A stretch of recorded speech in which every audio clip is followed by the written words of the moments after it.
Subscribe કરો અમારી news ચેનલને અને બેલ આઇકોન ક્લિક કરવાનું ભૂલતા નહીં. શહેરમાં ભૂવા પડવાની સ્થિતિ યથાવત. વરાછા ખાંડ બજાર નજીક રોડ પર મોટો ભૂવો પડ્યો. છેલ્લા 15 દિવસ પહેલા ભૂવો પડ્યો છતાં કોઈ કામગીરી નહીં. મહાનગરપાલિકાની કામગીરી પર અનેક સવાલો. રોડ વચ્ચે ભૂવો પડતા 3 લોકો ભૂવામાં ખાબક્યા હતા.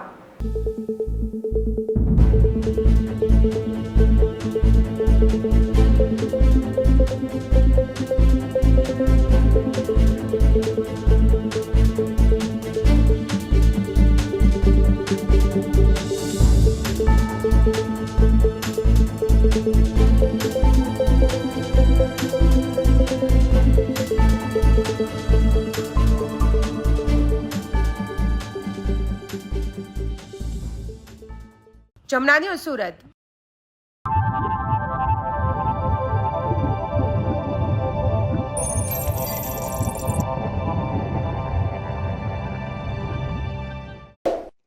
સબસ્ક્રાઇબ કરો અમારી ન્યૂઝ ચેનલને અને બેલ આઇકોન ક્લિક કરવાનું ભૂલતા નહીં.